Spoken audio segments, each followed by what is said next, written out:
Okay. Welcome once again, everyone. It is show time. Showtime because we're back here for another round of testing. That's what I call it. Test transmission of Foscolo TV. And we are streaming live. We're actually streaming live on X. We're streaming live on YouTube. The YouTube channel is Foscolo TV. Please like, subscribe to the channel. Please. I'm begging you. It's preferable actually to watch on YouTube. So kindly go to YouTube if you would not mind. Go to YouTube, Foscolo TV. It's spelled right there, Foskolo. It will be great. But we're also streaming on Facebook, on my personal Facebook handle, Ufoma Egbamono. Actually, I have two handles, Ufoma Egbamono. Then there's the profile that I created over 13 years ago that I barely use. But now I have cause to use it. And of course, we're streaming on X, on my Twitter handle or X handle at Foskolo, Foskolo. Okay. Test transmission, I did say. Yesterday, we had a very good one. I planned to do this for 20 minutes that yesterday, but it turned out a 56 minutes conversation with two baggers, like I called them this afternoon. But today, we are going to be talking about the state of refereeing in the Premier League. Um, and I've got someone on the show. You see his name, always the bride, never the bridesmaid. He's an annoying friend that I have known since 2008. Very annoying. And to make matters worse, he's a Liverpool fan. Yeah, I said that. To make matters worse, he is a Liverpool fan. He's always been in my DM over the last, how many years have I known him now? Since 2009, no, 2008. He's always in my DM slagging off my team, Arsenal, telling me how we have not won the title in 21 years and how we have never won the Champions League ever in our history. Anyway, his name is Kolo Keneth Kadiri. Kolo Mental Case. Welcome to Foscolo TV this evening. It's good to have you. Thank you very much, Foma. I've been done the wonder when you go start your own TV because waiting happen. Well, it's been coming, and I mean, so many people who should be learning from you are now running TV shows, and you just focused on radio. But yeah, I mean, see people following your handle because of your betting tips.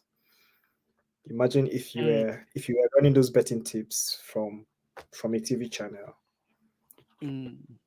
So, well, but you know the funny thing, I actually at a point I actually stopped. I stopped for a very long time. But hey, better late than never. Truth of the matter is that it's life. Things evolve. People say when a man wakes, that is his morning. His own morning, Abi. Anyway, we've got 5 of you already who have joined us live on this stream. Thank you very much to everyone who is here as we speak. And remember, like I did say, we're streaming live on 3 different platforms: on YouTube, on my YouTube channel, Foscolo TV. It will be great if you can watch via the YouTube channel. It also helps the channel to grow. We're also streaming on my Twitter handle at Foscolo, Foskolo as written. And of course, I'm streaming on Facebook. Facebook is Ufoma Egbamono. That's my handle right there. Okay, let's get into the thick of the action. Why we are here. as you can see from the label and the topic, we're discussing the state of Premier League refereeing. My friend Kolo Keneth Kadiri, who says he's always the bride and never the bridesmaid, which is a dig at my club, Arsenal, but never mind, I know how to deal with him. Dude was busy ranting on Twitter on Sunday. I've never seen Kolo this what's the word now? I've never seen him this agitated and angry. He was tweeting left, right, and center and talking about how Michael Oliver's decision, was very bad. In fact, let me let him talk. Kolo, what happened on Sunday? Why were you that animated and agitated?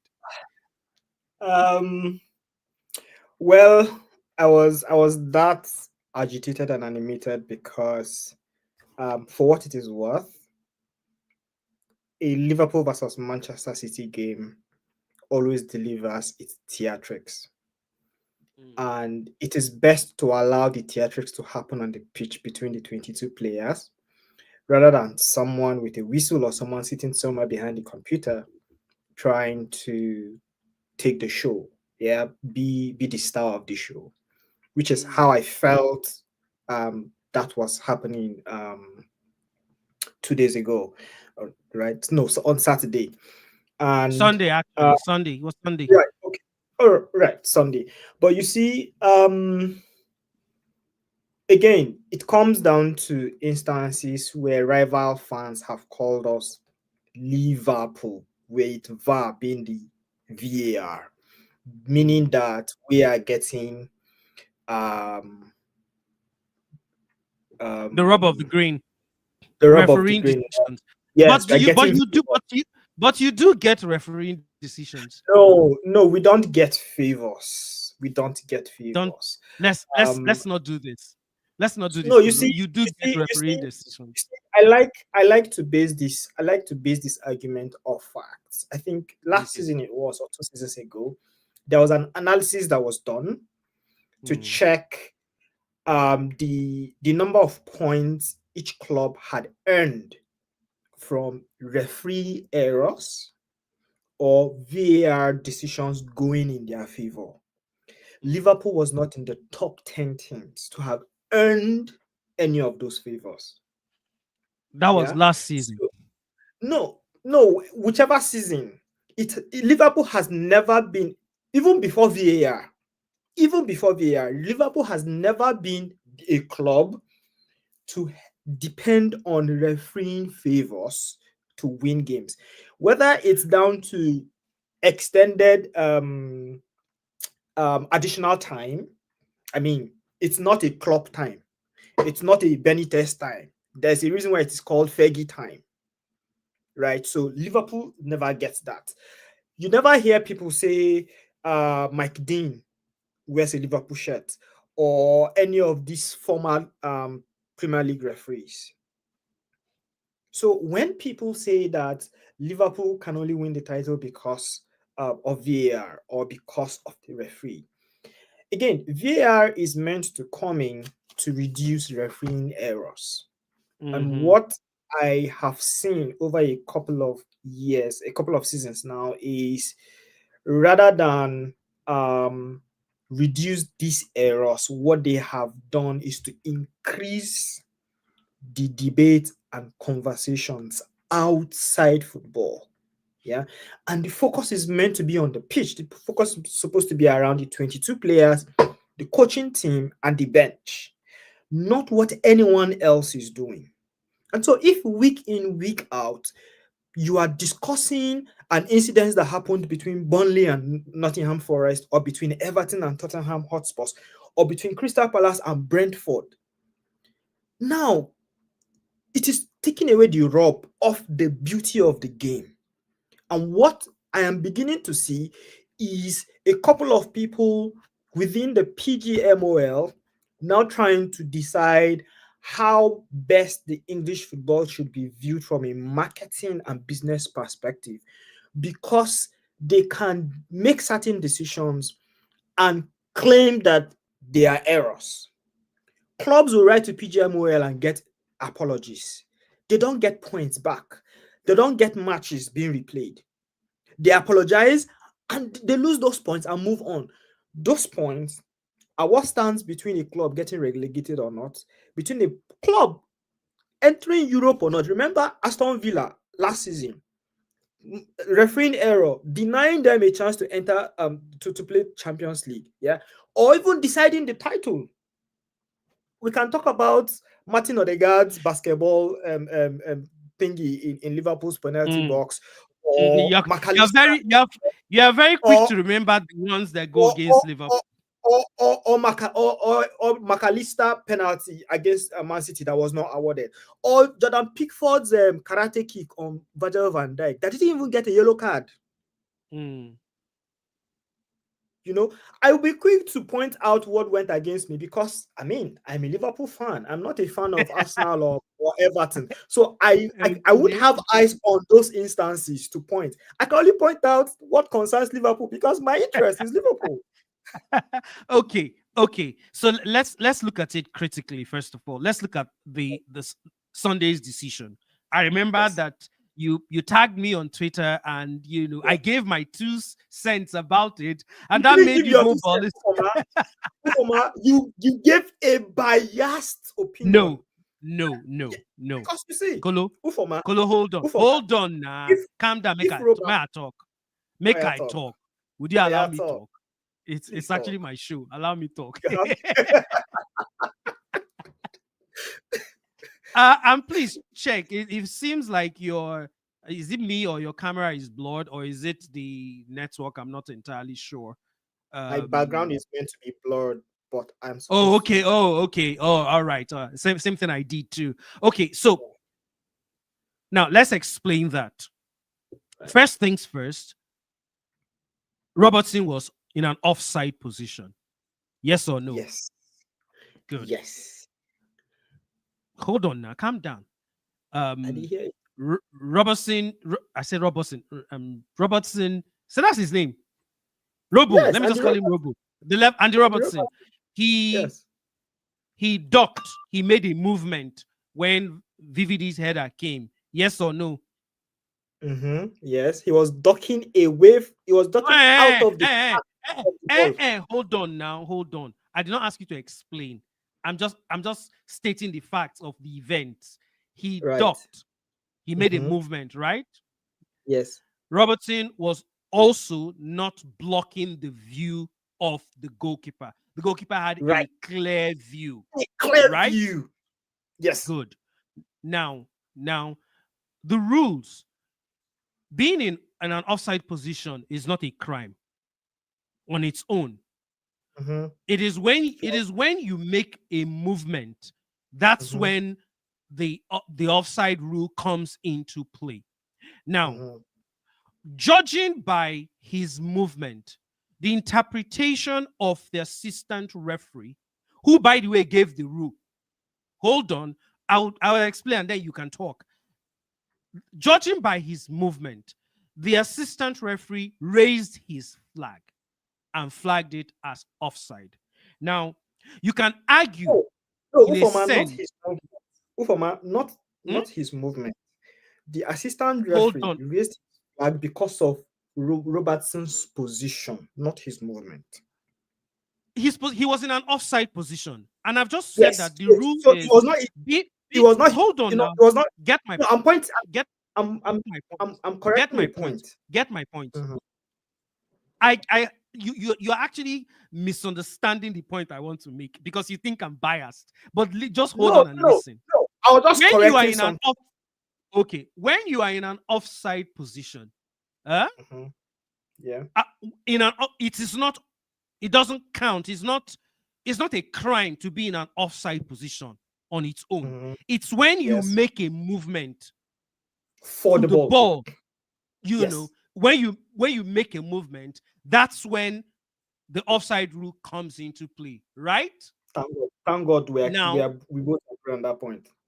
Now, thank you very much, David, for reposting the stream. I appreciate that. But back to what I was saying.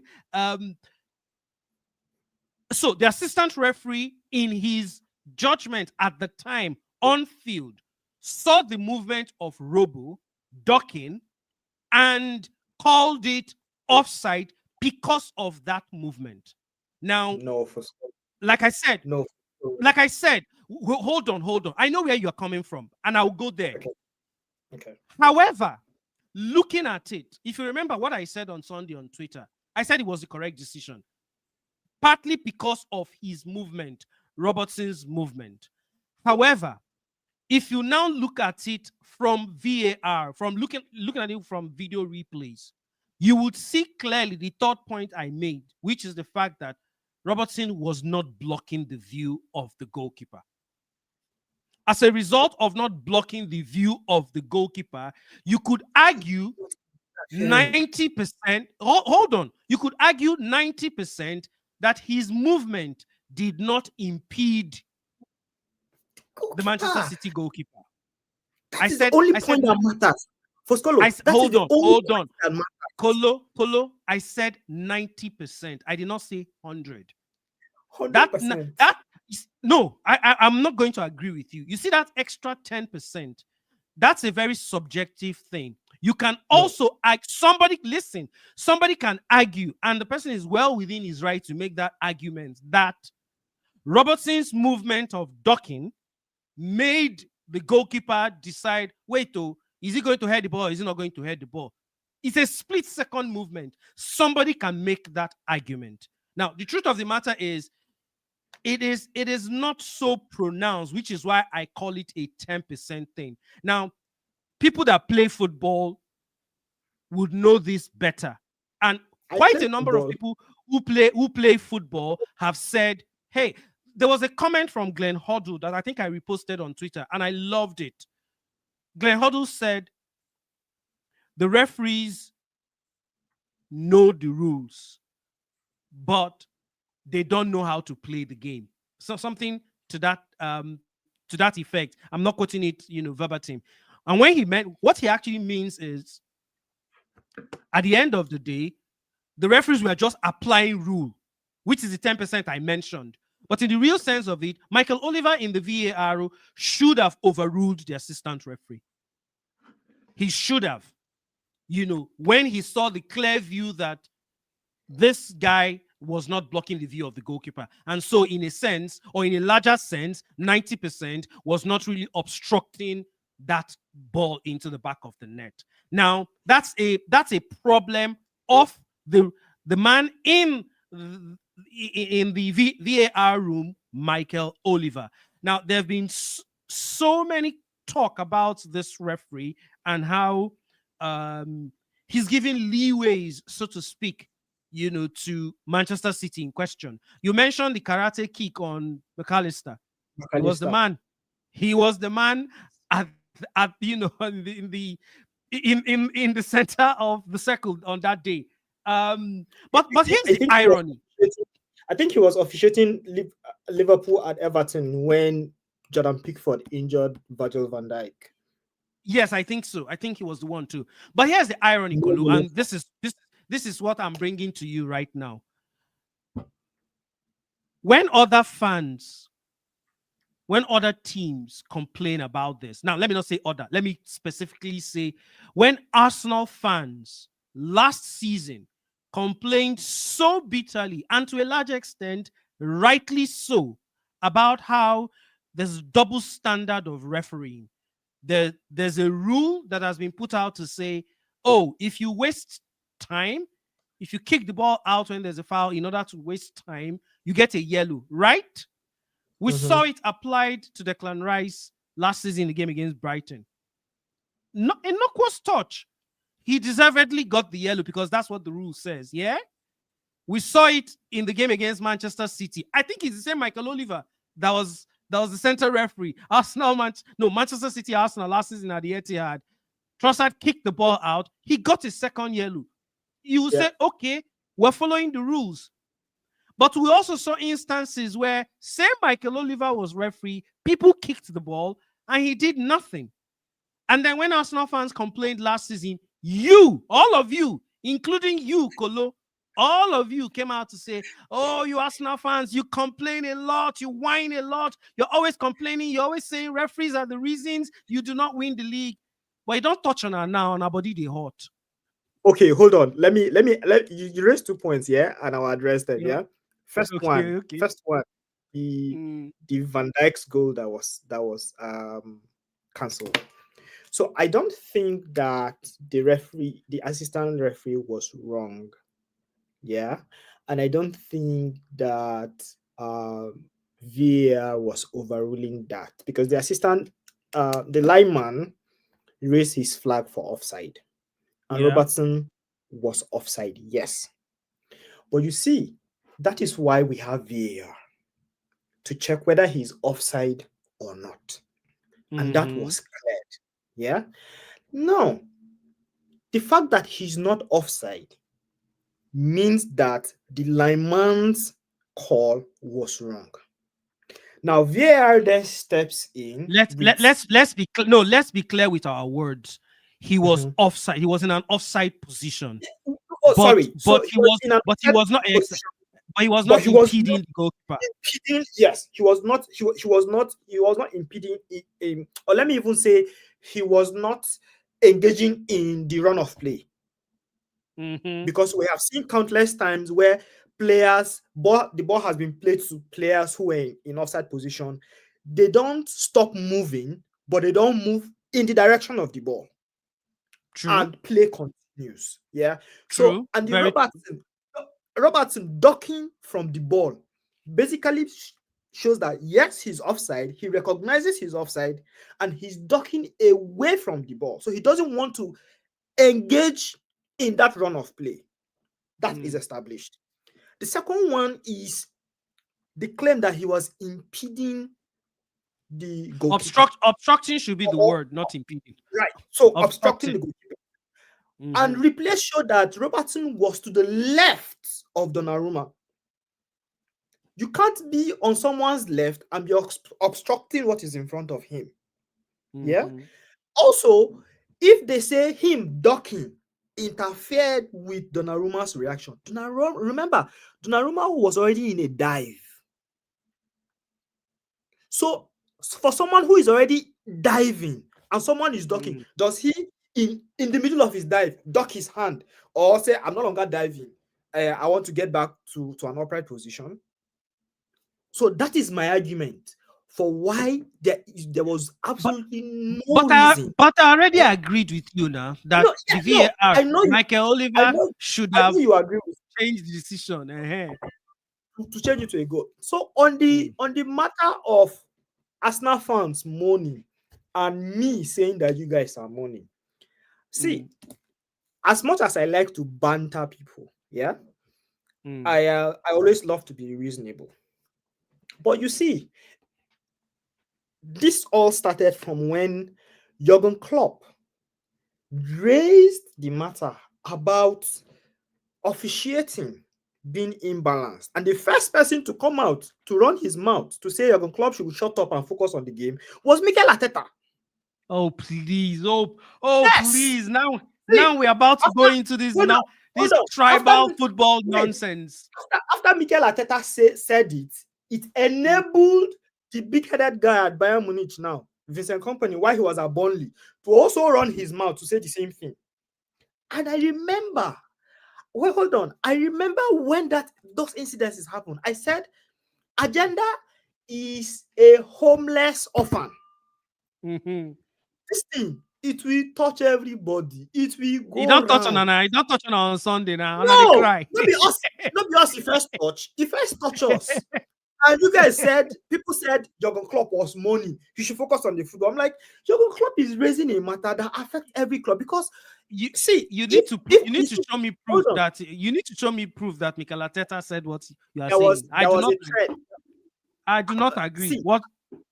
after this live, I will go to my mentions because I know that there was a thread of conversations, Mm, including one text evidence from his pre-match interviews and even videos of him saying it. Because when I shared text evidence, someone said um a journalist could have misrepresented him. And I showed video evidence of him saying it. Mikel Arteta said Jurgen Klopp was moaning. Instead of coaches backing Jurgen Klopp to say what we want is an unbiased umpire to ensure that the winner at the end of the season is indeed the one that deserves to be winner, rather than the one that a set of referees have decided should win. If all these coaches had backed Jurgen Klopp and said, yes, we know that we are rivals, but we need an unbiased umpire to ensure that every team that wins deserves to win and every team that loses deserves to lose, this, what we are seeing now, would not have happened. Oh, so let's leave the tribalism and let's focus on. I watch a lot of football. People that watch La Liga will tell you that it's not even, it's almost the same thing in the La Liga. You know, this whole poor officiating. I think it's slightly fair in Germany. I think it's slightly fair. Up until 2 weeks ago, I wasn't watching a lot of Ligue 1 games, except maybe the ones I see online. But thankfully, our favorite, a cable TV, now has the rights for Ligue 1. So I've been watching, at least in the last 2 weeks, I've been watching some Ligue 1 games. But I'll concentrate more on Italy, Spain, and England. And if I'm looking at these three that I know I watch regularly every weekend, it's worse off in the Premier League. It's really, really terrible in the Premier League. The only league that is competing with the Premier League as far as officiating is concerned is that thing they call the Nigerian Professional Football League. Please, no slander of Nigerian football on my podcast. Kolo, they used knife to slaughter someone's throat, and the foolish referee said the game should continue. It wasn't as I think that headline all of you saw was slightly sensational. It was sensational. Whatever it was, an attack on a player who is on the pitch meant the referee should send both set of players into the dugout. I agree. I agree with you. That should never happen. And you see, I maintain it that every season there's an instance somewhere, whether it is Lobby Stars or Katsina United or Kano Pillars, there's an instance where fans are invading the pitch and attacking players. What's the worst that will happen? They banish them to a nearby town to go and play football for the rest of the season. No point deduction, no fines, no bans. They are not banning the football club's chairman. See, if there are punitive measures, they will start controlling their fans, because at the moment they don't have control over the fans. See, the worst part is all of this has an indirect impact on Nigerian football teams doing well enough to play on the continental level, and we don't see it. Let's not deviate. The conversation today is not on Nigerian football. Hopefully tomorrow we're going to talk about Nigerian football on the show. We're going to talk about the Super Eagles on the show tomorrow. That's what we will talk about. They have that very crucial World Cup qualifier against Gabon on Thursday. Unfortunately, the news coming out from the camp this evening, I haven't really read too many of them, but the news coming out from camp is not great. But all of those conversations, we'll talk about it tomorrow. Guys, thank you very much for being on the stream. I've got about 32 persons here watching live. Thank you very much. We're still doing test transmission, just in case it's your very first time of joining us. I'm just trying to test, what the sound looks like, what the screen looks like, what we need to do better. But this is Foskolo TV. It's my YouTube channel, Foskolo TV. Foskolo spelled just the way it is on the screen, Foskolo. So please, if you're on YouTube, even if you're not on YouTube and you're watching this, please kindly follow the page, like, subscribe to the channel, because there's lots and lots of football conversations that will be on this platform. We've got 3 podcasts that we will be bringing to you in a matter of weeks. One of them is what you have right now. You can see on the right top corner, Top 4 Plus 1. That's one of the podcasts that will be on this channel. Well, it's going to be all about the top 4 biggest clubs in the Premier League plus 1. and of course, it's Arsenal is the it's plus one. Arsenal. I have to mention Arsenal first No, as Arsenal an is the plus Arsenal one. fan. Shut up. It's going to be all about Arsenal, Manchester United, Chelsea, Liverpool, and of course the plus one is Manchester City. Because there's no way we're going to talk about the Premier League without adding Manchester City. But here in Nigeria, and for most Nigerian fans, football fans, the four clubs that have got the most followings are Arsenal, Manchester United, Chelsea, and Liverpool. So that's what this podcast is about, top four plus one. And for all of you Arsenal fans, there's going to be a podcast strictly for Arsenal.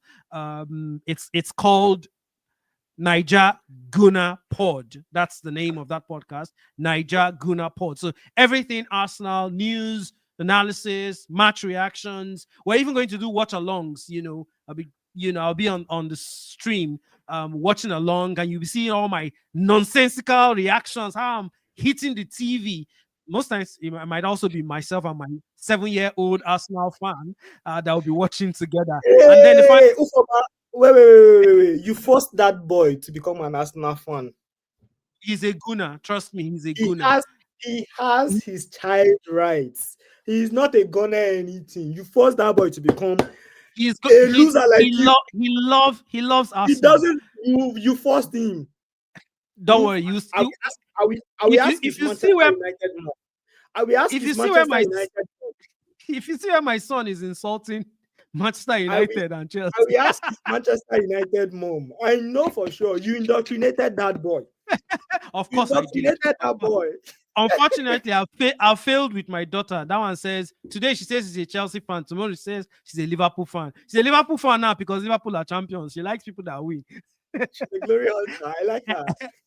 Anyway, the final podcast, or at least the third podcast, it's called Full Time. That's what it's called. It's going to be general football conversations. It's not restricted to the Premier League. We'll talk about what's happening in Spain. We'll talk about the Bundesliga, the big games, the big conversations in Germany, in Italy, in England, even in Nigeria. That's what that podcast. So guys, stick around because we've got so much coming your way on this channel for Skolo TV. So once again, like the page, subscribe, like this video, and we would love to hear from you guys. We would definitely love to hear from you. Please send in your comments. Let's hear what you have to say about refereeing decisions in the Premier League, which is what we're talking about on the show. My name is Ufoma, and I've got Kolo Keneth Kadiri, who has the useless name, always the bride, never the bridesmaid, because he likes insulting Arteta every minute of his life. But look, let's get back into this conversation now. To a large extent, it feels like it's a question of incompetence, that many of the referees in the Premier League are not competent to a large extent. I'll give a very good example. Good example. I saw the Sunderland Arsenal game over the weekend, and I thought Craig Pawson was terrible. He allowed a lot of physicality, which is fine. I like that. That's what differentiates the Premier League from other leagues. In Spain, it's more about the tactical nuance. In Italy, it's more about tactics. In Germany, it's about free-flowing football. In England, is physical. So I love it. But sometimes it can get a little too much, and some referees just find a way not to have a hold of the game. Bukayo Saka was kicked and overkicked. In fact, there was a particular player who got a yellow card, I think 15 minutes to the end of the game or thereabout. I think it was Renildo. Was that his name? The former Atletico Madrid left back. I saw when Renildo got that yellow card. Should have gotten a yellow card way before. The Arsenal left back, Calafiori, should have gotten 2 yellows in that game. Probably should have been sent off. In fact, there was an incident. I don't know if it was Calafiori or Gabriel Morales. I'm not sure which of the players again hauled someone to the floor. Yes. And Gabriel should have just the referee wave waved play play on. on. I was mad. I'm like, Jesus, how is this playing on? How? Where did I it actually book? tweeted about it. That was the point where I tweeted Craig Pawson has been terrible in this game. Somebody actually replied that tweet like 2 hours later to tell me I'm trying to use referee mistakes now as a reason why Arsenal drew that game. And I replied the person, you didn't even know why I tweeted what I tweeted. I actually put out that tweet when that incident happened. I'm an Arsenal fan, yes, but I saw it and I'm like, no, that should not be play on. That's a foul. You should give it. Yes. I'll go back Yeah. again. The foul that led to Sunderland's first goal, that was freaking a clean tackle from Zubimendi. But guess what? Craig Pawson gave it as a foul and even gave a yellow card. Okay, I can understand that he gave it as a foul. Okay, maybe Zubimendi was too aggressive. Okay. But he gave a yellow card. And I'm like, Jesus Christ. So for me, that's the incompetence I'm talking about. It is just incompetence. End of story for me. So I don't call it as incompetence, because with the level of searchlight that is beamed on the Premier League, right, deemed Mm, as the most marketable football league in the world, you would mm. expect you would expect that the same way the players show up with their A game, the referees will show up with their A game. Now, take this as sarcastically as you can. The referees show up with their A game, except that their A game is laced with an agenda. So that A is an agenda, right? An agenda where, personally, when finally flashed, when Craig Pawson finally flashed the yellow card at Reynildo, I actually sat down here and said, finally, this guy is getting a yellow card in this match. I thought he was not going to get a Yeah, yellow. I said, yeah. finally. So, and in fact, I looked at the time. I'm like, look at when this man is finally giving this guy a yellow card. And I Mm. see that happen countless times. I see there was a match where I can't remember where um Gravenberch was targeted for fouls consistently by a particular player. The referee waited till the 78th minute to issue a Make yellow sure it's not card. Everton. No, Everton game is usually a different ball game. I've also seen instances where um McAllister makes deliberate fouls, and I know that he made that foul to stop the game, and I'm like, this is a yellow card game. He doesn't give it. I'm like, this guy, you got lucky. This guy, you got lucky. So I see it. You get, maybe because I watch the game all by myself, and other people do not get to see it. Yeah, so they don't see how unbiased I can get when I see refereeing decisions, and it just calls the game to question where you watch one game and you see a rule applied and you expect that that is the standard, and then you watch you watch a 12 o'clock game and you see that rule applied in a 3 o'clock or a 3:30 game, you see a similar instance happening and the referee is giving a different decision. You're like, what happened? So Are let they me not? moan as an Arsenal fan. This season, you could argue that we Arsenal fans have not complained too much about referees, partly Mhm. because we're winning, partly because we are top of the league, and partly I was going because to go some there. of those some of those refereeing decisions have Have gone in your ultimately favor. no, not gone our favor, have actually not cost us.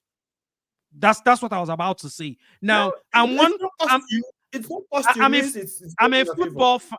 Okay, no, not in that sense. The point I'm making is not that the decision favored us, but it went against us. But ultimately, it did not They won, count. right? The Newcastle game. I'm sorry. There's nothing anybody is going to tell me. I Gyökeres saw penalty. Michael Owen in the Premier League studio trying to defend that.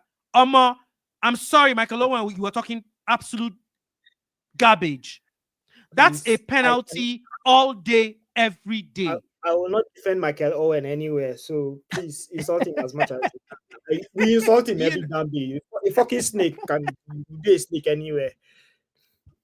see, the goalkeeper at the time came out, stuck out his leg, got a touch on the ball, but afterwards his knee blocked or hit Jokeres. Now, So if you your say parents he got want a if you penalty. say he got the Dogo touch, owns a okay, fine. penalty. Do you get and then I was listening to the PGMO head. What's that his name Yeah. again?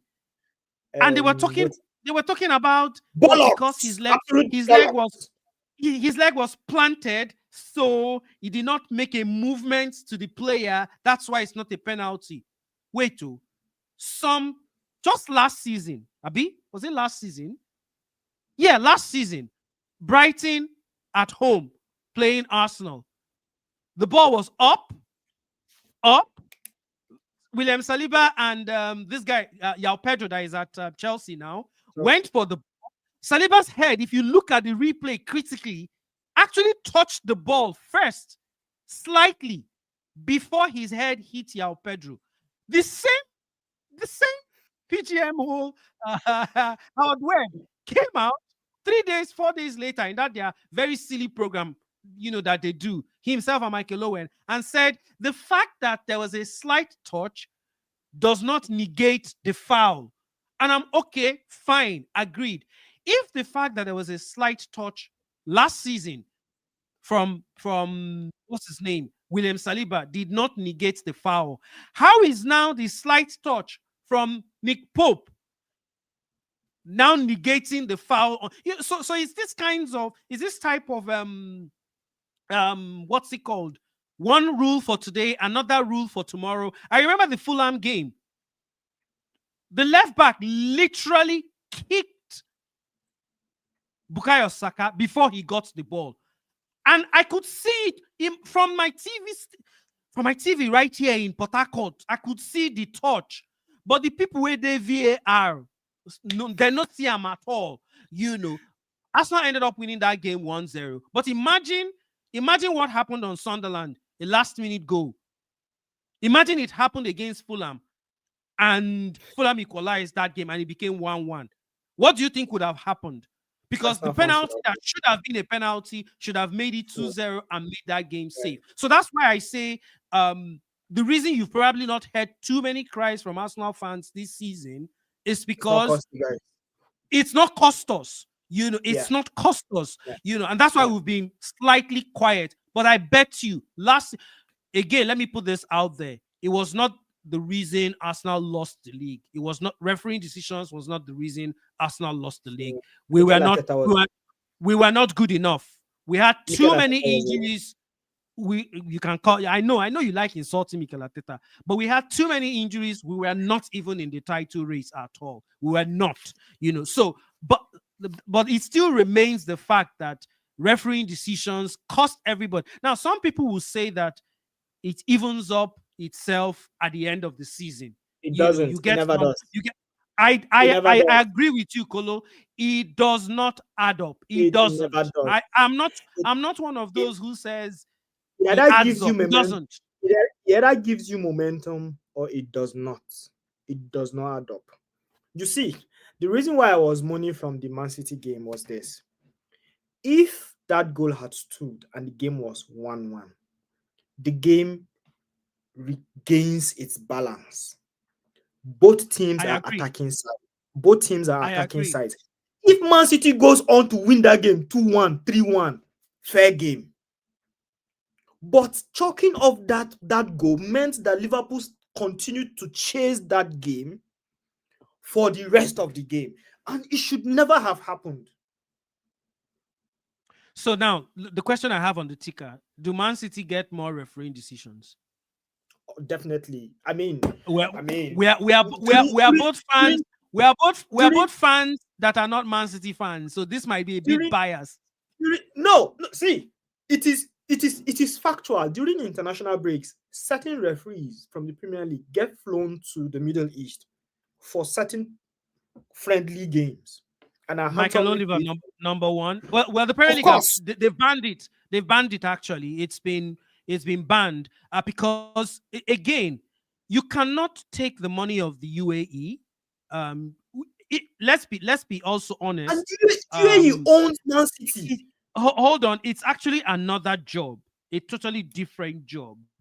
But you see, if the owners of Manchester City have direct links to the country paying your bills, flying you in business class, to go referee a game in the UAE, then to a large extent, um, there's conflict of interest. You cannot even Of argue it. course. Now, I do not. I'm not part of those conspiracy theorists who say um, there are referees that want some teams to lose. I don't quite agree with it. But you see, but when you see a pattern, in fact, unfortunately, I couldn't get the video. I saw that video this morning. It's an old video of an Arsenal fan talking to a Manchester City fan, and they were discussing some of the terrible decisions of Michael Oliver. Mhm. I remember the game from, I think, 2 seasons ago. Kovacic was on a yellow for a terrible tackle. He had another Finish that game. two-footed tackle on, I think it was Ben White. I can't remember who. Yellow card offense, like obvious yellow card offense. Michael Oliver looked at it and did not say a word. And then I think it was in a match report or something. He said he did not want to be the one who impacted Influence. game. Meanwhile, And I'm meanwhile, like, that decision impacted the game. That's and this was a clear, obvious second yellow. There was a goal City scored. I don't know if it was last season or 2 seasons ago against Wolverhampton Wanderers, where a play almost similar to the goal you guys scored. The Man City player was, in this case, he was obstructing the view of the goalkeeper. Should have been chalked off. Oh no, I think it was Fulham. Should have been chalked off. It wasn't. VAR looked at it and didn't say a word. Either the VAR or the referee itself was Michael Oliver. Not sure again, but one of them was Michael Oliver.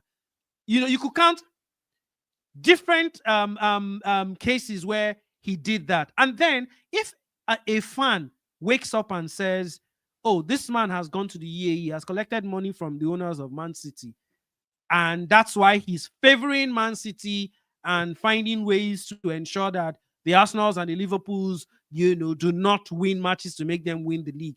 You wouldn't begrudge such a fan, even if I don't totally agree with it. Some of these actions are fueling these conspiracy theories. Definitely. Sadio Mane's red card against Man City. Michael Oliver. McAllister. Yeah, I remember that. I remember that one, but it was a high boot though. It was a high boot, but it was still Michael Oliver. Yes. McAllister's penalty. Michael Oliver. He's always at the center. Doku karate kick, abi? So when a referee says he does not want to impact a game, and you see actions that he's taking impact the game, you now wonder, what is he speaking? Is he speaking in another language we do not understand? And it just begs to wonder if these referees sit around a table somewhere every week and agree on the ones who should be shitty in certain games and the ones who should not be shitty in the other games. Yeah. Because you would always have instances where you can reference a correct call of the rule and an incorrect and erroneous call of the rule every single week. It may not be particular to a specific club, but there are always issues. I mean, wearing was one was will have Hampton Wanderers once the other day after they make call. Nottingham Forest were almost fine. I mean, they were even fine, self on the same issue. So why are we? And then you say is the best league in the world, right? But if these referees are continually doing these things, are, are we now saying that there is no agenda?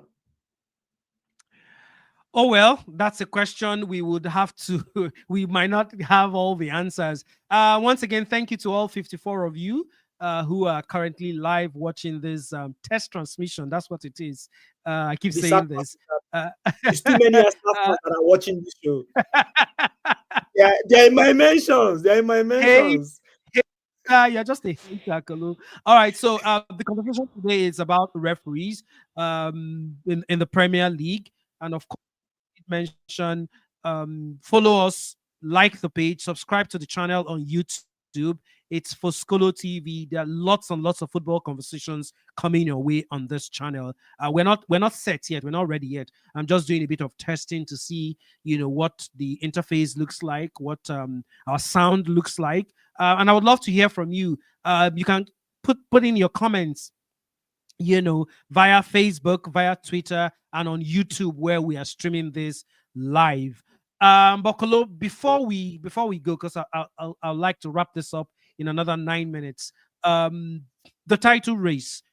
It was our Mhm. conversation. Myself, China, and David yesterday. Are you still in the title race as a Liverpool fan? Do you think you still are in the title Um, race? Don't say it's a retarded question. That's what China told me yesterday. no, no, no, no, no, no, no. I don't think it's a retarded question, but the title race in itself is too early to call at the moment, and that is because there's a lot that can happen between now and January. In fact, between True. now and when the January window closes, um, to even throw Manchester City, Arsenal, and Liverpool out of the fabled title race.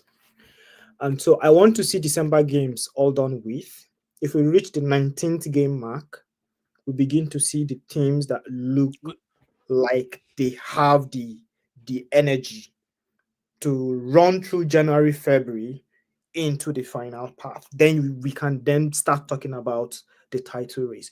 So when teams start screaming, when fans start screaming after 5 games, after 10 games, I just look at them and laugh.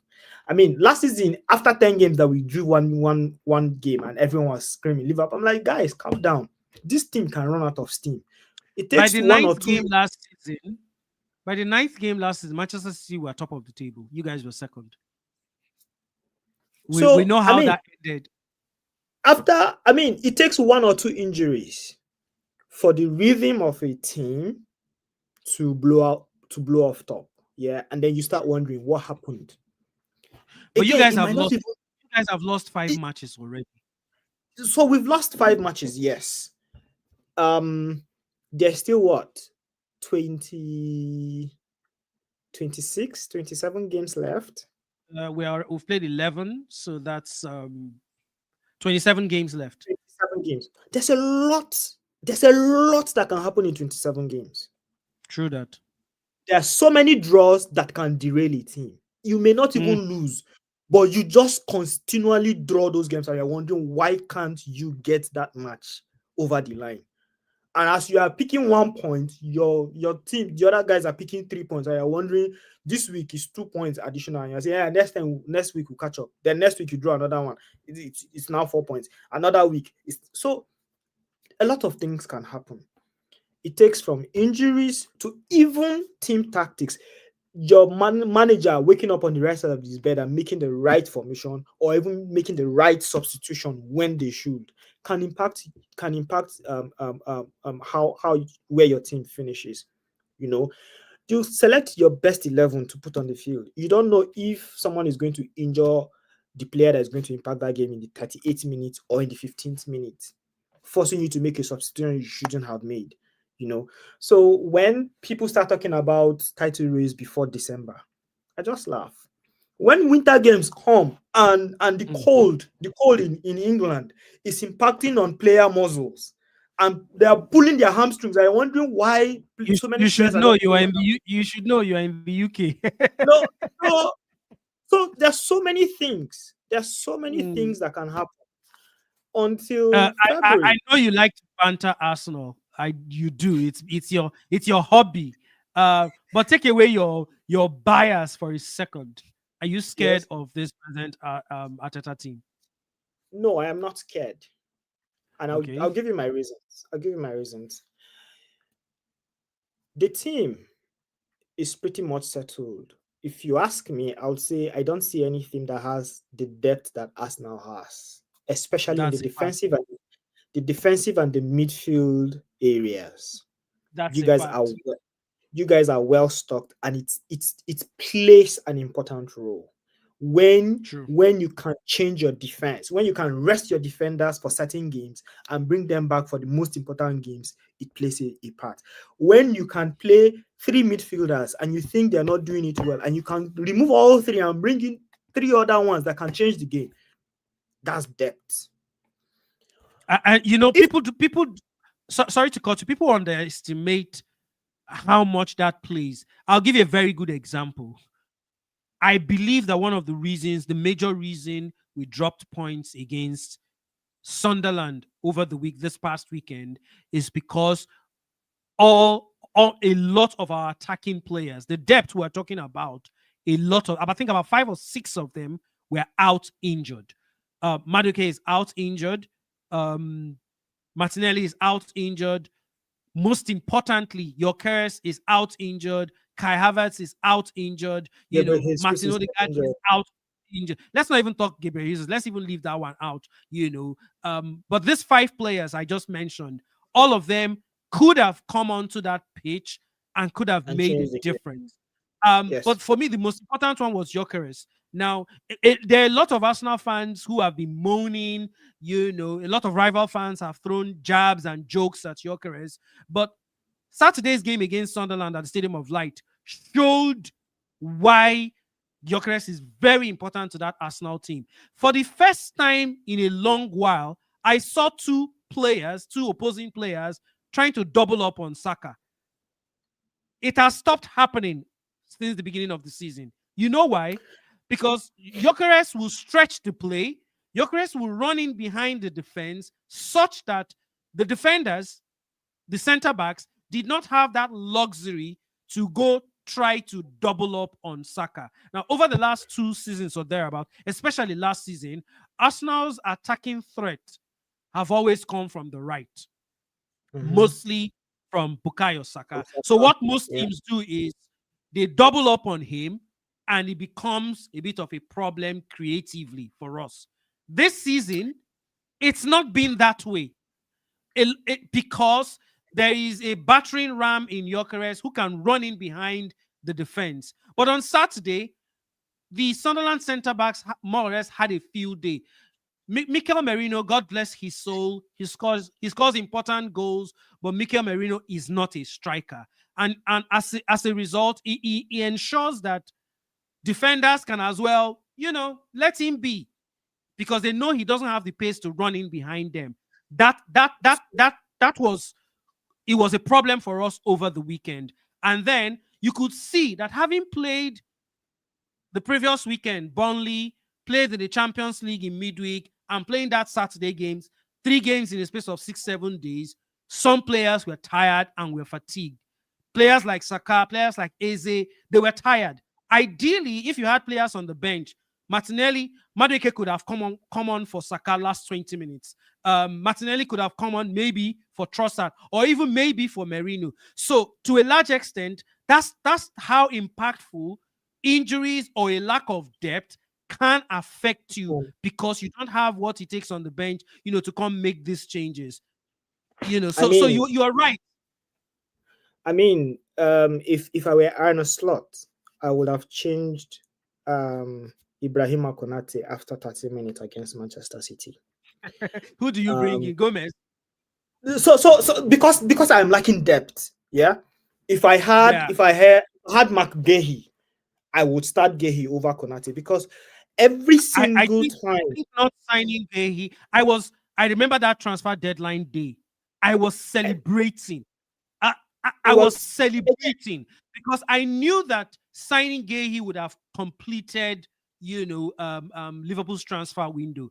But yeah. not having him, Konate is in a terrible form. VVD started well in the last 1.5 month. He's looked shaky. Not So signing Gehi might end up VVD becoming the is albatross of VVD is Liverpool. VVD is looking shaky because he knows that Konate is as shaky as it can be. Everything Jeremy Doku did on Sunday was because Konate was as shite as possible. Agree. Joel Matip would have not allowed that to happen. You get Gomez on his day. Remember before that major ACL that Gomez had, Matip could not Yeah. bench Gomez. Gomez was the direct partner for Virgil van Dijk. Gomez, Mm. who would not allow that. You see, the first goal was because Konate decided he was going to pass and not pass it well. There was an instance right after that goal. He repeated the same thing.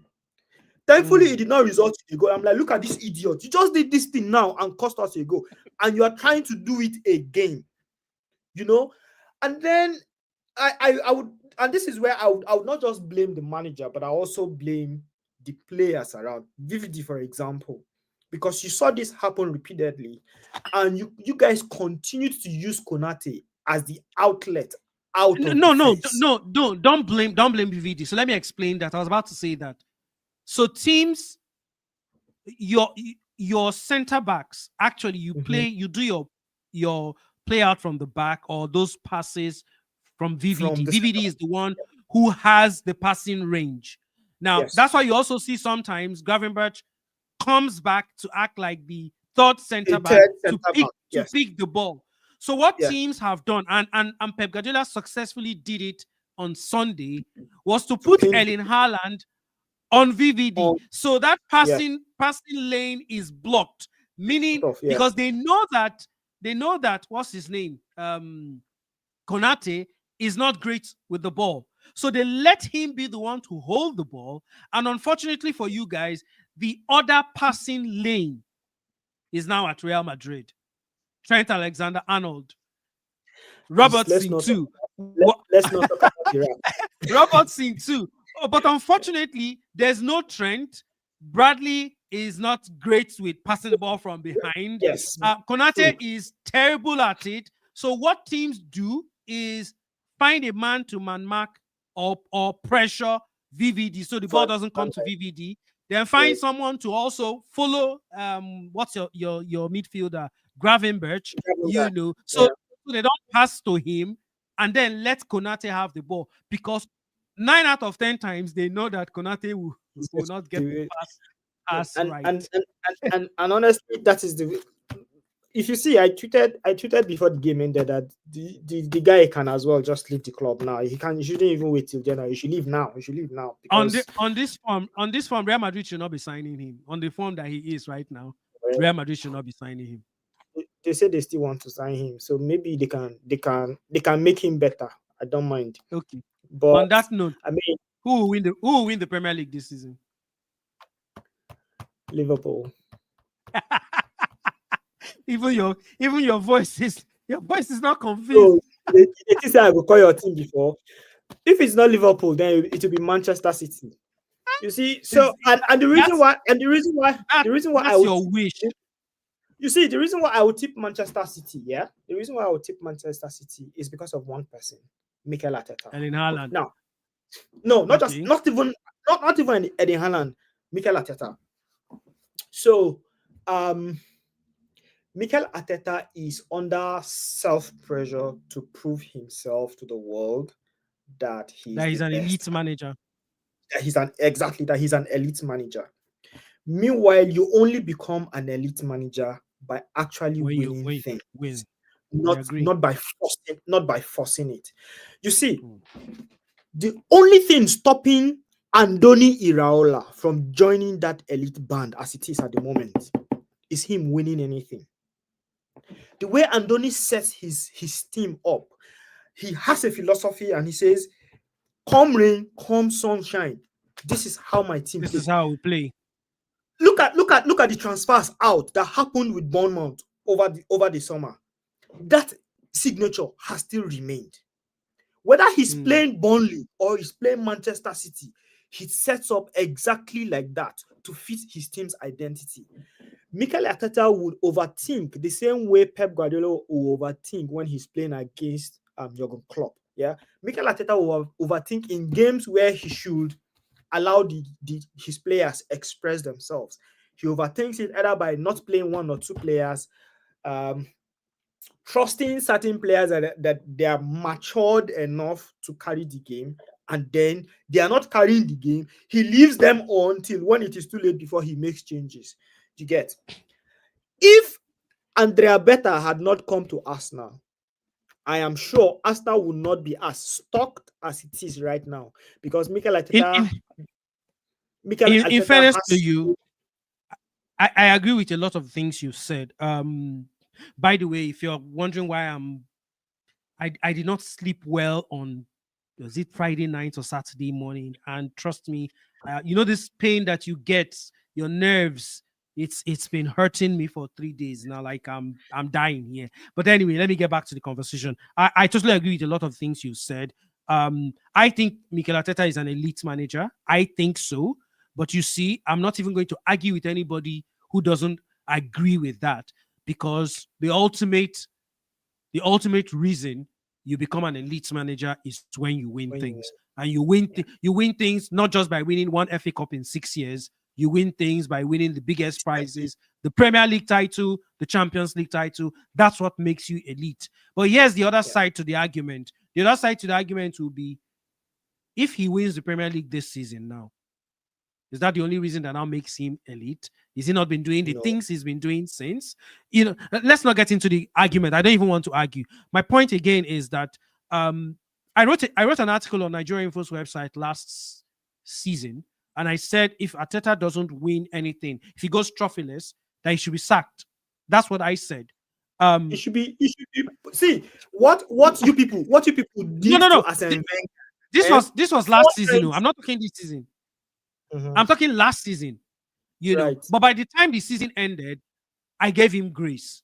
The grace I gave him is, you can't have 27 injuries in a season and not feel the impact. Any team that has that amount of injuries will definitely feel the impact. Don't look at me with that bad eye. 2 seasons ago, Liverpool were top of the league by 5 points in February, but you had plenty injuries. And by February, those injuries came to bear and you faded off. You finished third that season. Injuries have an impact. So I forgave See, I forgave Arteta last season. Hold on. I forgave him last season. But by the time Better came and the summer transfer window was done, you know what it dawned on me that if we're honestly being honest, and we take away all the bias, and we want to do proper football analysis, this is about the first time Mikel Arteta has had a team that you can say, let's challenge for the title. now When he who's challenged for the who's title, it's nobody's fault. It's not it nobody's is fault. it I is agree. Ateta's fault. It is Ateta's fault. Ateta kept insisting on what he wants, not what fits the club. And Rabeta came in and said, "Do you want to win Kolo, or you want what you want?" Kolo, we would never know. My point is, you just talked about how good the Arsenal depth is. I'm Yeah. telling you now that if Arsenal has had the team Arsenal had this season, if Arsenal have Mhm. if they've had it over the last 3 seasons, they would have won at least one league title. That's the honest At truth. least, at No, least no, one. nobody's talking. Nobody. Most Arsenal fans haven't talked about the injuries this season. We've had. Because you are talking. I just mentioned them. We've had at present we have about 7 players, 6, 7 players out injured, and out of those 6, 7, at least 3 of them are first team players. Odegaard is the captain. He definitely will play. Martinelli might not play as a starter, but you know his impact. He's shown his impact coming off from the bench. Gyökeres is the number one striker. The number two striker, Kai Havertz, is out injured. The number three striker, or number four, if you like, Gabriel Jesus, has been out injured since January. Madueke, who came in this season and was a bright light for the 1 month or thereabout that Saka was around, he's been For two out matches. injured since September. Since Bright light September. for 2 matches.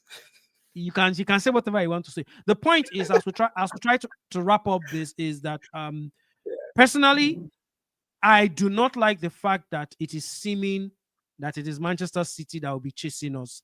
I don't like it. I have PTSD That is um, see, that is the from reason why I Manchester. teach them. Because if there's anybody who understands, see, you know how mad dogs chase wildebeest in the Serengeti. That is how Pep Guardiola has mastered the art of chasing. You should know you have suffered heartbreaks 3 times. I've suffered Pep chasing me to the death.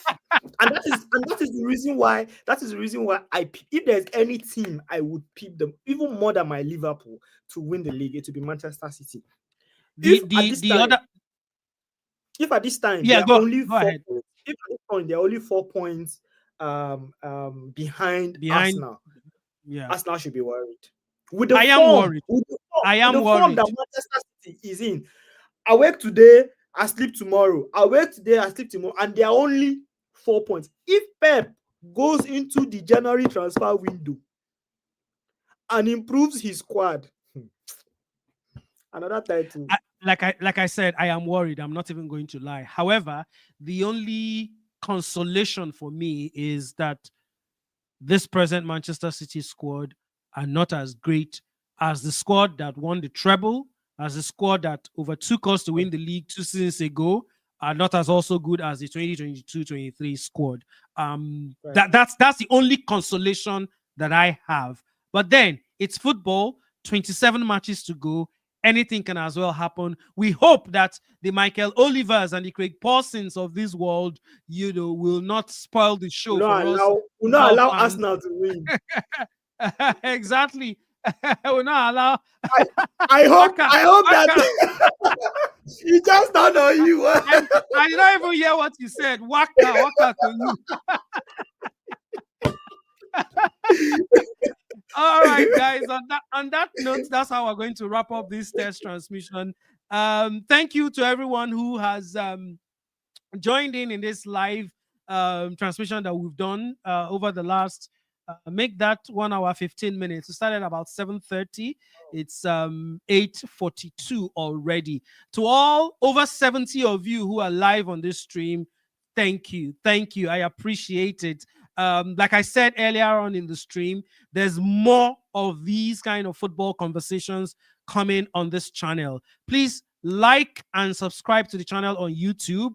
I'm begging, please, because of course we need the numbers on YouTube, to be able to grow. The page is Foskolo TV. Just go to your YouTube, Foskolo, Foskolo TV. One word. Like and subscribe to the page because there are loads and loads of football conversations that will be happening on this page. We're going to be talking a lot of football. You do not want to miss it. Kolo Keneth Kadiri, always the bride, never the bridesmaid. Thank you for being on the show today. Thank you for having me. All right, ciao. See you guys. Take care.